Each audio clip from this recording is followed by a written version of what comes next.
रामकृष्ण हरी.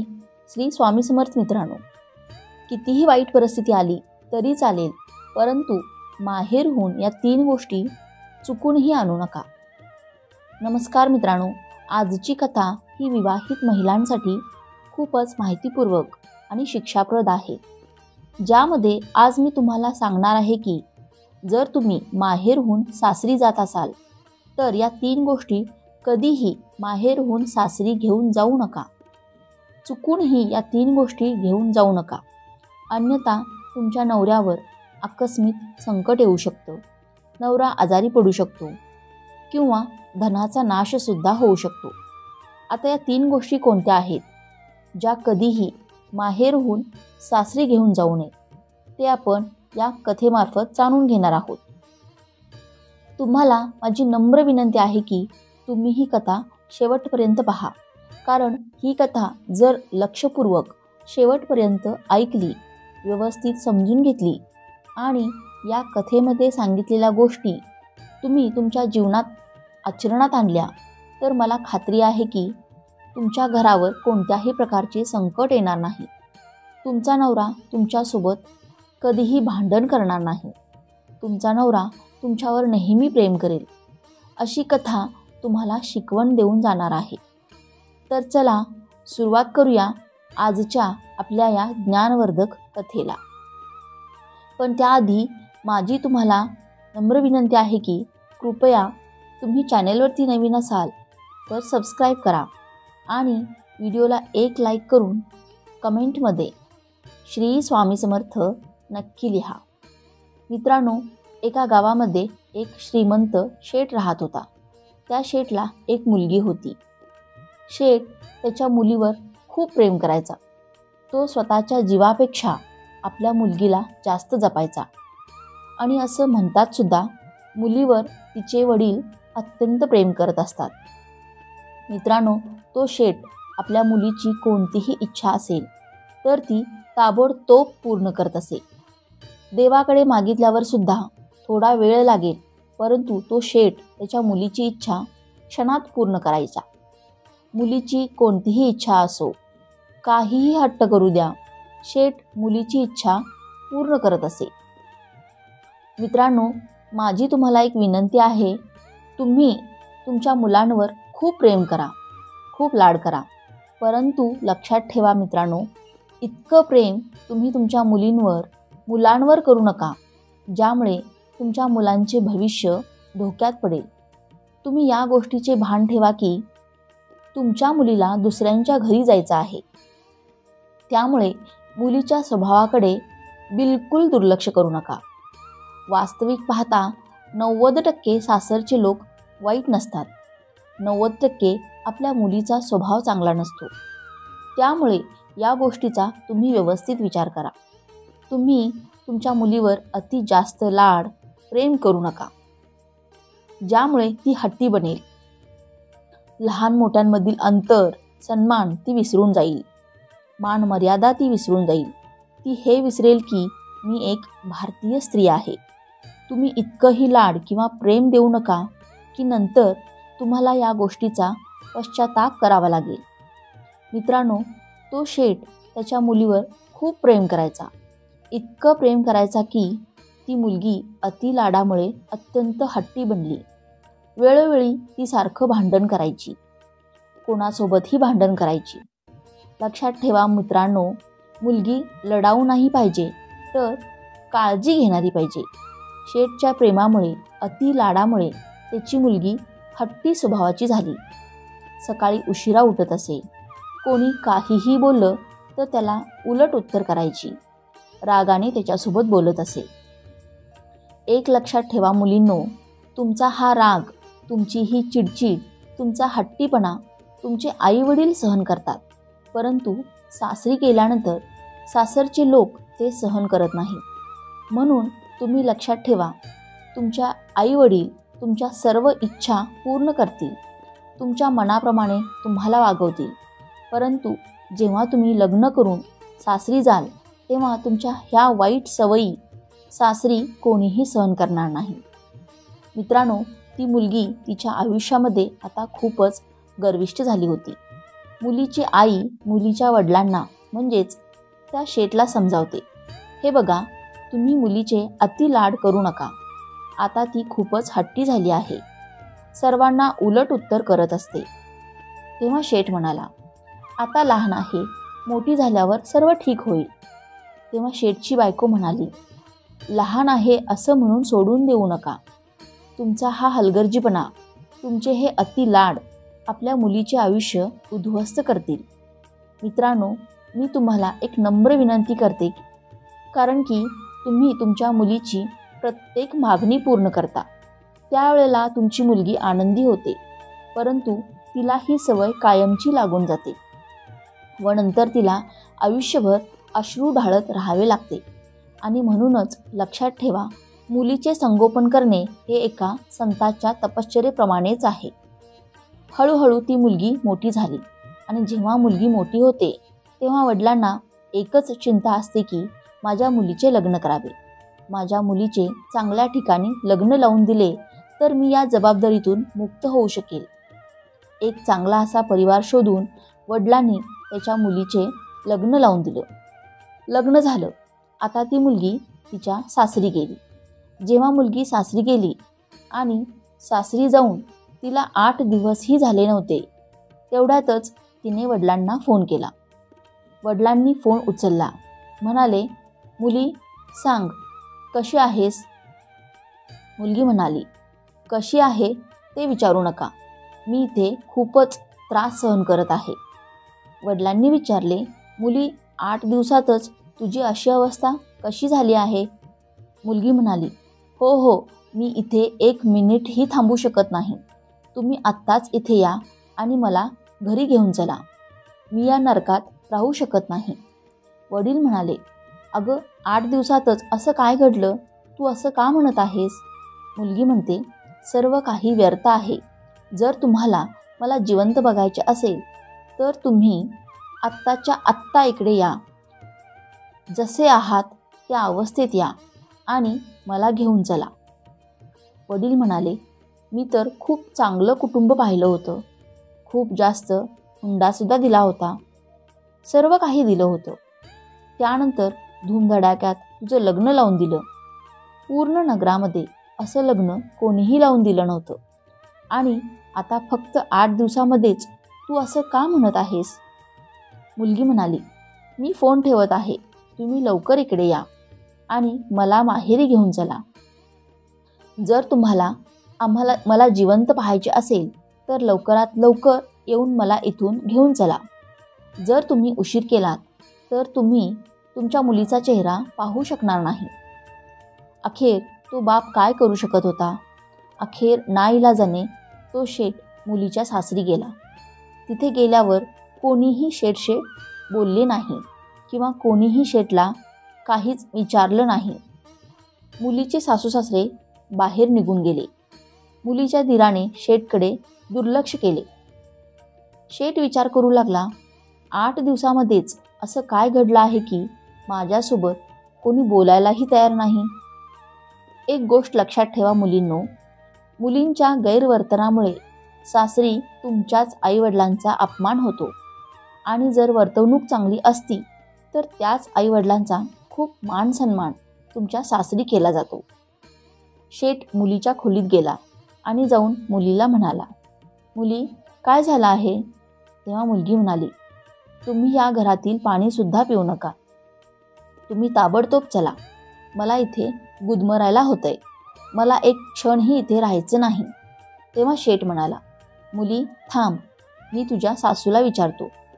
तेव्हा मुलगी म्हणाली, त्या चेटकिनीला काय विचारायचं आहे? ती तर चेटकीन आहे. तिला विचारू नका. त्या म्हातारीमुळेच मी खूप दुःखी आहे. या घरामध्ये 8 दिवसही झालं नाही की तिने माझं आयुष्य नरकासमान केलं आहे. वडील म्हणाले, मुली, थांब, मी एकदा विचारून पाहतो. त्यानंतर शेठ सासूबाईजवळ गेला आणि म्हणाले, ताई, मी आलोय.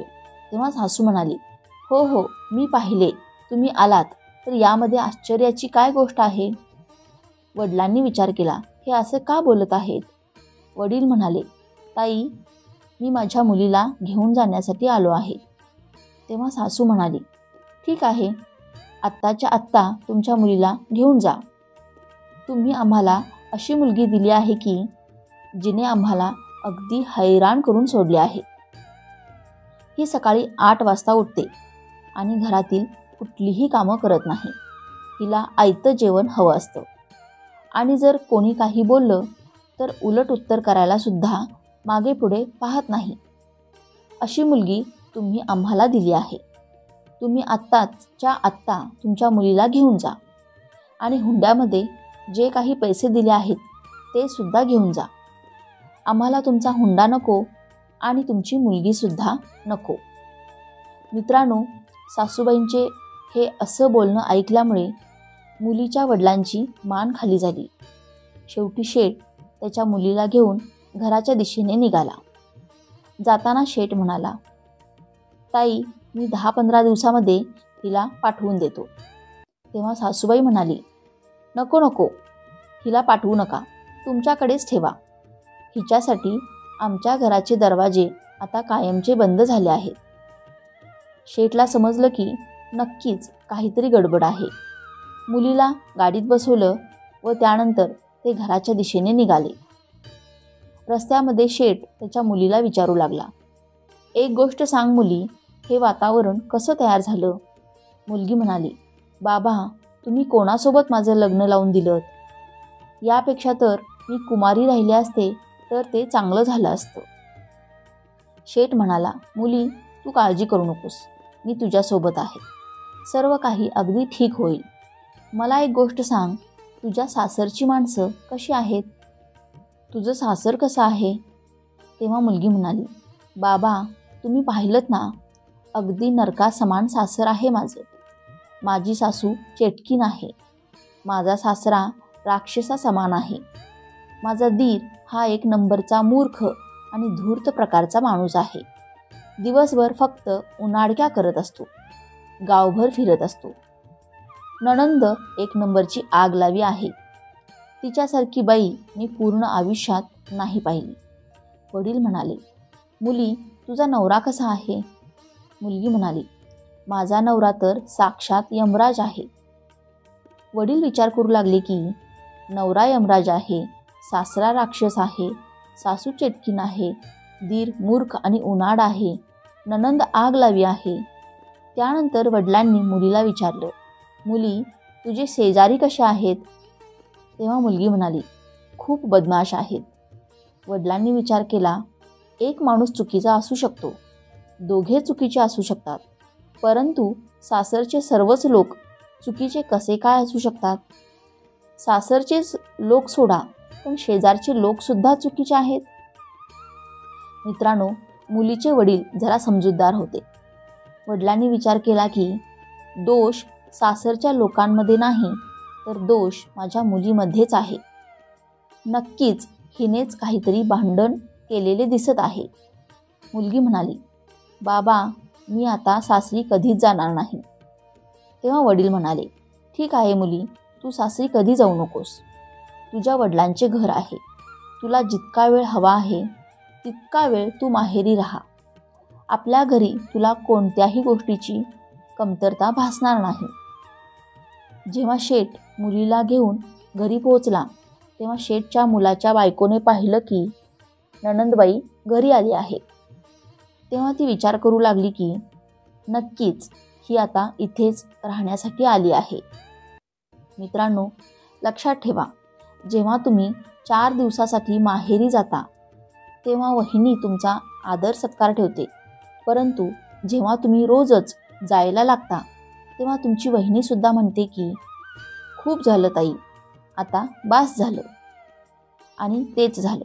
जेव्हा शेठची मुलगी 10-12 दिवस घरी राहते तेव्हा तिची वहिनी तिच्यावर राग करू लागते.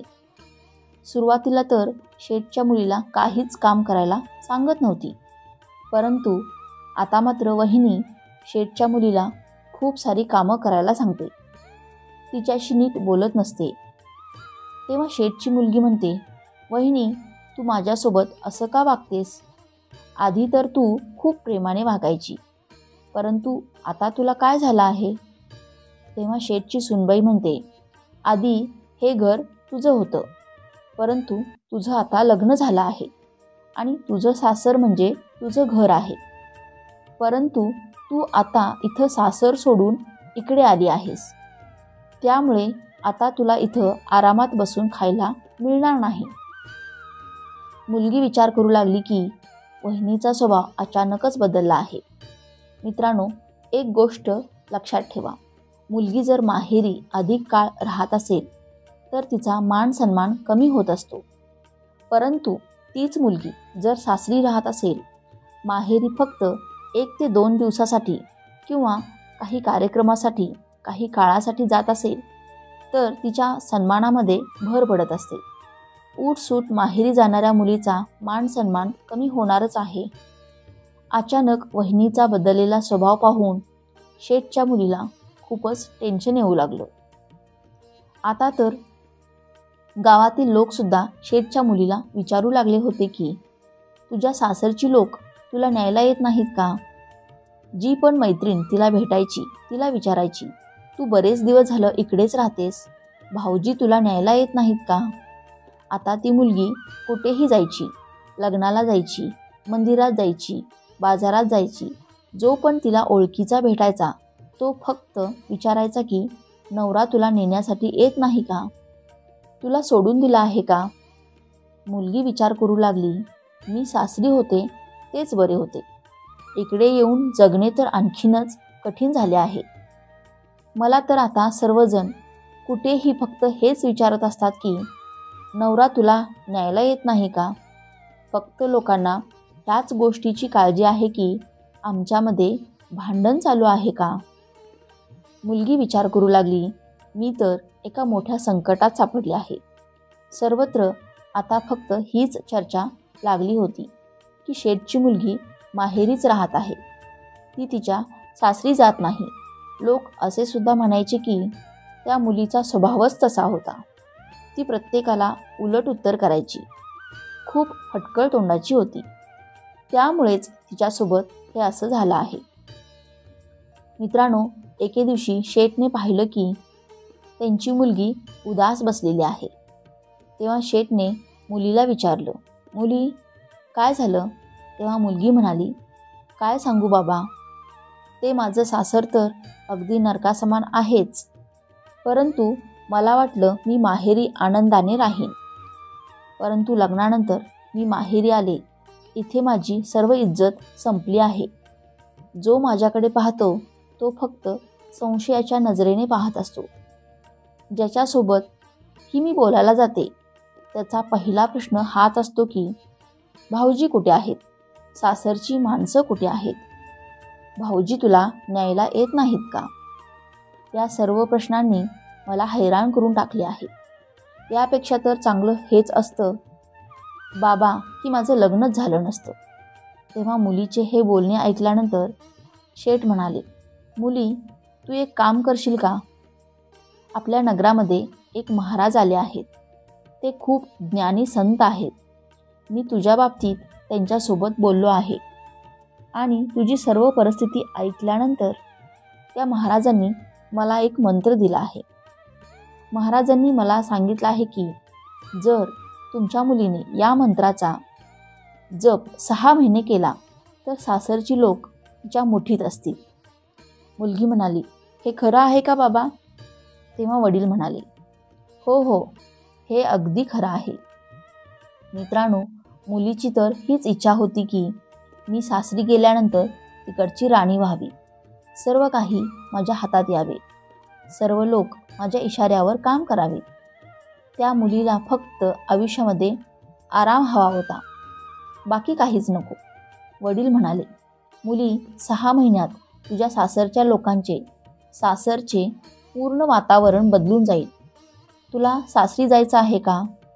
तेव्हा मुलगी म्हणाली, हो बाबा, मला सासरी जायचं आहे. वडील म्हणाले, मग ठीक आहे, मी तुला जो मंत्र सांगतोय त्याचा जप तू 6 महिने नित्यनेमाने कर. तुझ्या सासरची माणसं तुझ्या मागे पुढे फिरतील, तुझ्या मुठीत असतील. सासू तुझ्या पुढे एक शब्दही बोलणार नाही. नवरा नेहमी तुझंच म्हणणं ऐकेल. तेव्हा मुलगी म्हणाली, ठीक आहे बाबा, मी 6 महिने नित्यनेमाने त्या मंत्राचा जप करीन. तुम्ही मला तो मंत्र सांगा. तेव्हा शेठ म्हणाला, त्या मंत्राचा जप मला करायचा आहे आणि तुला फक्त साधना करायची आहे. म्हणजेच त्या महाराजांनी सांगितलेलं काम तुला करायचे आहे. तेव्हा मुलगी म्हणाली, ठीक आहे बाबा, हे तर आणखीनच चांगलं झालं. मला आधीच मंत्रजप करण्याचा कंटाळा होता. त्यामुळे तुम्ही मंत्रजप करा, मी साधना करते. परंतु मला हे सांगा की मला साधना काय करायची आहे. तेव्हा शेठ म्हणाले, 6 महिने तू कोणालाही काहीच म्हणू नकोस, कोणालाही उलट उत्तर करू नकोस. 6 महिने या गोष्टीचं तू पालन कर. 6 महिने सर्वांसोबत प्रेमाने वाग. कुठल्याही गोष्टीचा अहंकार ठेवू नकोस. बोल, तुला ही गोष्ट मान्य आहे का. मुलगी म्हणाली, हो बाबा, मला या गोष्टी मान्य आहेत. फक्त 6 महिन्याचीच तर गोष्ट आहे, मी हे नक्कीच करेन. वडील म्हणाले, ठीक आहे, 6 महिने तू साधना कर. त्यानंतर पूर्ण सासर तुझ्या मुठीत असेल. त्यानंतर शेठ त्याच्या मुलीला घेऊन सासरी निघून जातो. सासरी गेल्यानंतर सासरची लोक पाहतात की सूनबाई परत आली आहे. सासरी गेल्यानंतर कोणीही तिची विचारपूस केली नाही. कोणीही तिच्याशी काहीच बोलले नाही. हे पाहून मुलीला राग तर खूप आला होता. परंतु तेव्हा वडील म्हणाले, मुली, तू या सर्व गोष्टींकडे दुर्लक्ष कर. कुणालाही काहीच म्हणू नकोस.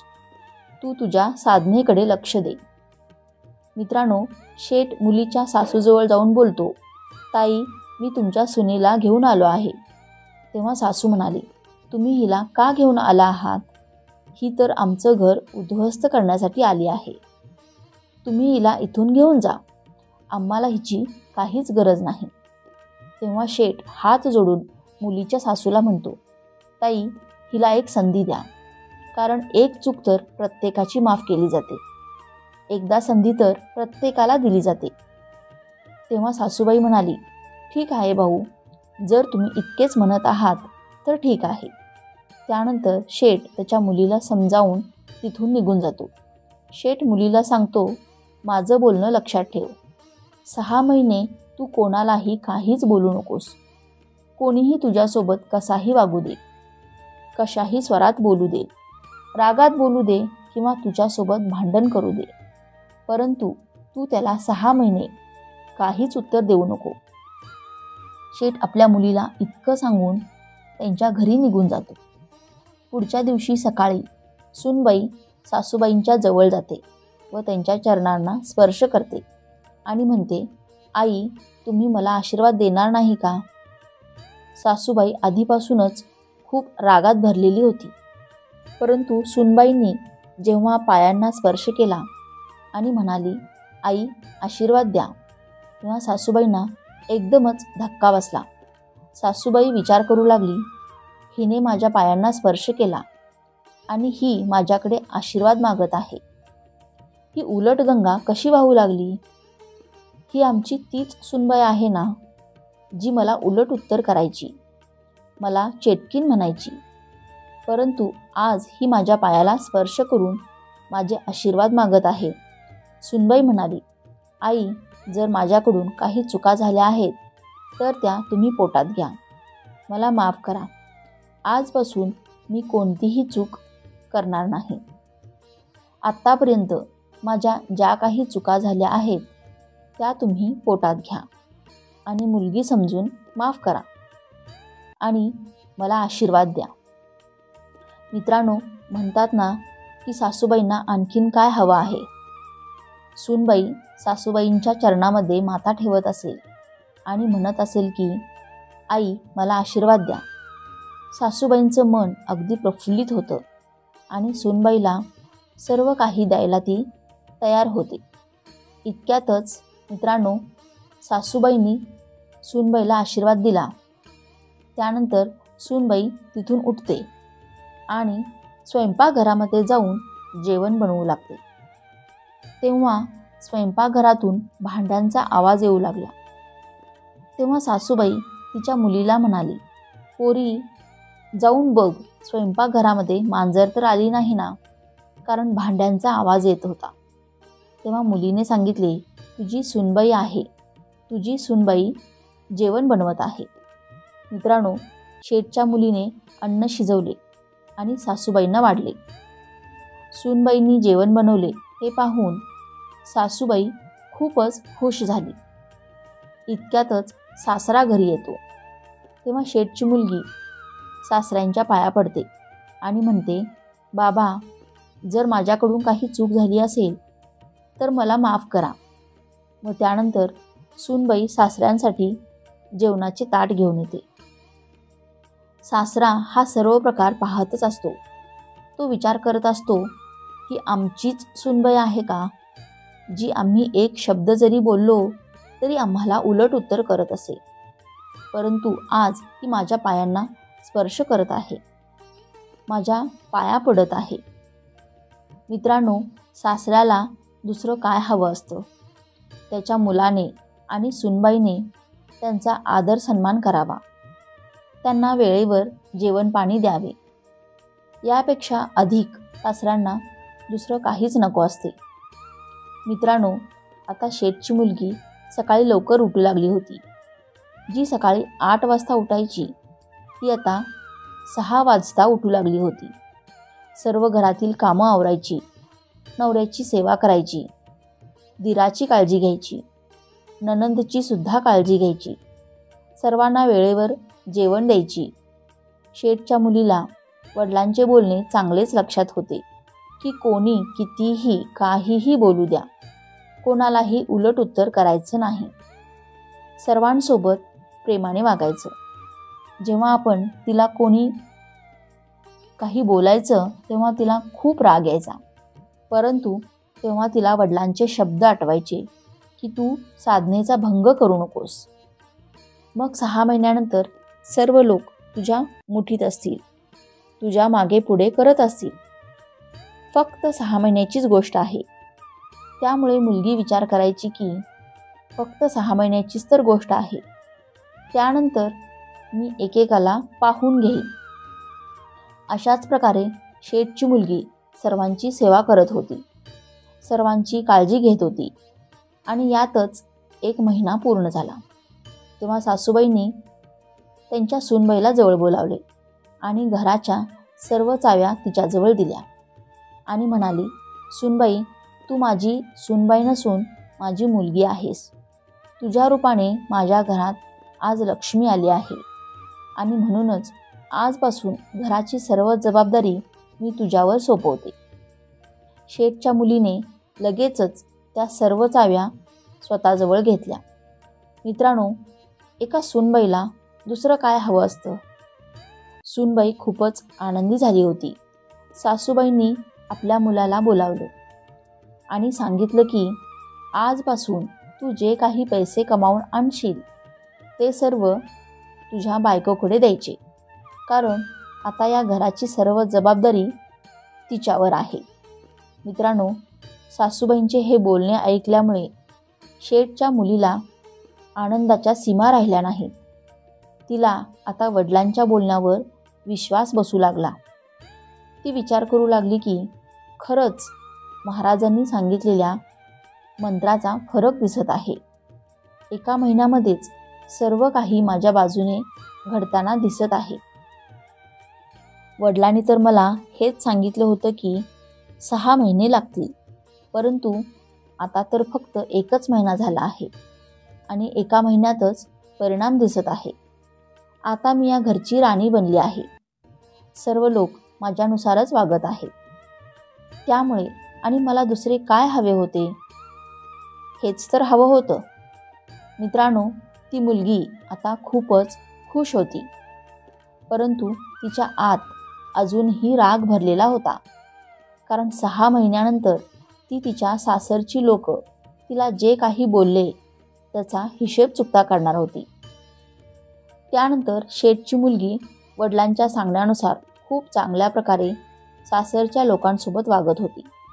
आता सासरची लोक तिचे कौतुक करू लागले होते. शेजारचे लोकसुद्धा सूनबाईचे कौतुक करू लागले होते. हळूहळू 2 महिने निघून गेले आणि जसे 2 महिने झाले तेव्हा शेठच्या मुलीचे सर्व विचारच बदलले. तिच्यामध्ये प्रेमाची भावना जागृत झाली. चांगला स्वभाव निर्माण झाला. श्रावण महिना येतो तेव्हा शेठचा मुलगा म्हणजेच मुलीचा भाऊ तिला नेण्यासाठी तिच्या सासरी येतो आणि येऊन तो त्याच्या बहिणीला म्हणतो, ताई, श्रावण महिना आला आहे, तू तयार हो, मी तुला नेण्यासाठी आलो आहे. तेव्हा ती मुलगी म्हणाली, तू आधी माझ्या सासूबाईंना जाऊन विचार. तेव्हा मुलीचा भाऊ सासूजवळ गेला आणि विचारू लागला, आई, श्रावण महिना आला आहे आणि मी माझ्या बहिणीला घरी घेऊन जाण्यासाठी आलो आहे. तेव्हा सासू म्हणाली, ठीक आहे बाळा, लग्नानंतरचा पहिलाच श्रावण आहे आणि आता सर्व सणांना सुरुवात होणार आहे, त्यामुळे तू तुझ्या बहिणीला घरी घेऊन जा. परंतु लक्षात ठेव, रक्षाबंधन झाल्यानंतर दुसऱ्याच दिवशी तिला घेऊन ये, कारण तिच्याशिवाय आमच्या घराला शोभा नाही. ही तर आमच्या घरची लक्ष्मी आहे. सासूबाईंच्या बोलण्यावरून मित्रांनो, तुम्ही अंदाज लावू शकता की वडिलांनी मुलीला तसे वागायला सांगितले होते, त्यामुळे सर्वांच्या वागण्यामध्ये किती फरक पडला होता. मित्रांनो, त्यानंतर शेठची मुलगी भावासोबत तिच्या माहेरी येते. माहेरी आल्यानंतर वडील तिला विचारतात की, मुली, तुझ्या सासरची माणसं अजूनही तशीच आहेत का? राक्षस, चेटकीन किंवा मूर्ख? तेव्हा मुलगी म्हणते, नाही नाही बाबा, तुम्ही त्यांच्याबद्दल असे शब्द वापरू नका. ते राक्षस नाहीत, मूर्ख किंवा चेटकीन नाहीत. ते तर माझे आई वडील आणि भाऊ आहेत. माझी सासूबाई आई समान माझ्यावर प्रेम करते. माझे सासरे वडिलांसारखे मला जपत असतात आणि माझा दीर माझ्या भावाप्रमाणे माझी काळजी घेत असतो. सर्वजण खूप चांगले आहेत. माझा नवरा माझी खूप काळजी घेत असतो. मला काय हवं काय नको याची काळजी घेत असतो. सर्वजण खूप चांगल्या स्वभावाचे आहेत. माझी नणंद माझ्या बहिणीसारखी आहे. माझी ती आता मैत्रीण झाली आहे आणि माझ्यासोबत ती खूप गप्पा मारत असते. मित्रांनो, जेव्हा वडिलांनी हे सर्व ऐकलं तेव्हा त्यांना समजलं की मुलीच्या लग्नानंतर माझी जी मान खाली झुकली होती ती आज गर्वाने उंच झाली आहे. माझ्या मुलीने मान उंच केली आहे आणि आता मी अभिमानाने सांगू शकतो की मी या मुलीचा बाप आहे. मित्रांनो, अशा प्रकारे श्रावण महिना ती मुलगी आनंदाने माहेरी राहते व जसे रक्षाबंधन होते तसा तिचा नवरा तिला नेण्यासाठी येतो व त्यानंतर शेठची मुलगी आनंदाने सासरी निघून जाते व सासरी गेल्यानंतर सर्वांची ती खूप चांगल्या प्रकारे काळजी घेत असते. कुणालाही उलट शब्द बोलत नाही. अशा प्रकारे शेठच्या मुलीने तिच्या सासरला स्वर्गामध्ये बदललं होतं. तर मित्रांनो, ही कथा आपल्याला शिकवते की सूनबाईने जर विचार केला तर ती सासरला स्वर्गासमान बनवू शकते आणि जर तिने विचार केला तर सासरला ती नरकामध्ये सुद्धा बदलू शकते. मित्रांनो, आता आपण जाणून घेऊया की कितीही वाईट परिस्थिती आली तरी चालेल, परंतु माहेरहून या 3 गोष्टी कधीच सासरी घेऊन जाऊ नका. जर तुम्ही असं केलं तर तुमचा नवरा मोठ्या संकटात सापडू शकतो. या 3 गोष्टी कोणत्या आहेत? तर चला त्या 3 गोष्टी जाणून घेऊया. नंबर 1, पहिली गोष्ट आहे हट्टीपणा. म्हणजेच ज्या मुली हट्टी असतात त्यांचा तो हट्टीपणा माहेरी असताना पूर्ण केला जातो, परंतु जेव्हा तुम्ही सासरी जाता तेव्हा तुमचे सर्वच हट्ट पूर्ण केले जात नाहीत. आणि म्हणूनच तुमच्यामध्ये जो पण हट्टीपणा आहे, जो पण राग आहे, तो राग तुमचे आई वडील सहन करतील, परंतु तुमच्या सासरची लोक राग सहन करणार नाहीत. आणि म्हणूनच पहिली गोष्ट ही आहे की तुमचा हट्टीपणा, तुमचा राग तुम्ही माहेरी सोडून सासरी जावे. नंबर 2, दुसरी गोष्ट आहे भांडण करण्याची वृत्ती. जेव्हा तुम्ही माहेरी असता तेव्हा तुमच्या आईवडिलांसोबत, भावासोबत किंवा शेजाऱ्यांसोबत भांडण करत असता, तेव्हा तुमचे हे भांडण तुमच्या माहेरची माणसं सहन करतात. तुम्हाला ते काहीच म्हणत नाही, कारण तुम्ही एक मुलगी आहात. परंतु जर तुमची तीच सवय तुमच्यासोबत सासरी गेली, तुम्ही सासरीसुद्धा अशाच प्रकारे भांडत राहाल, तर तुमची ही भांडणाची वृत्ती सासरचे लोक सहन करत नाहीत. यामुळे तुमचं घर उद्ध्वस्त व्हायला वेळ लागणार नाही. आणि म्हणूनच तुमची ही भांडणाची वृत्ती आहे ती तुम्ही माहेरी सोडून सासरी जायला पाहिजे. नंबर 3 आणि तिसरी गोष्ट आहे म्हणजे कडवट शब्द बोलणे. म्हणजेच माहेरी असताना जे तुम्ही तुमच्या आईवडिलांसोबत, भावासोबत जे कठोर शब्द बोलता, ते शब्द तुमच्या माहेरी सहन केले गेले, परंतु तसे शब्द सासरी सहन केले जात नाहीत. जर तुम्ही सासरी असे शब्द वापरत असाल तर घरामध्ये भांडण व्हायला वेळ लागणार नाही. यामुळे घराची शांतता भंग होऊन जाईल आणि घराचे वातावरण पूर्णपणे उद्ध्वस्त होईल. जर तुम्ही असे कडवट शब्द तुमच्या नवऱ्याला बोलत असाल तर तुमच्यामध्ये भांडण होतील. नवरा जेव्हा कामावरून घरी येतो आणि तुम्ही त्याच्यासोबत अशा प्रकारे बोलता, तेव्हा याचा परिणाम त्याच्या आरोग्यावर सुद्धा होत असतो. नवरा तुमच्या त्या शब्दाचा सारखा विचार करत असतो. त्याच्या आतमध्ये तो गुदमरल्यासारखा राहू लागतो. त्याचं नीट जेवणाकडे लक्ष राहत नाही ना त्याच्या आरोग्याकडे, ज्यामुळे अनेक रोग आजार त्याच्या शरीरामध्ये घर करू लागतात व त्यामुळे तुमचा नवरा सारखा आजारी पडू लागतो आणि म्हणूनच त्याचा त्रास पुढे जाऊन तुम्हाला सहन करावा लागतो. त्यामुळे तुम्ही माहेरहून सासरी जाताना तुमच्यासोबत तुमच्या स्वभावात असणारा कडवटपणासुद्धा घेऊन जाऊ नका.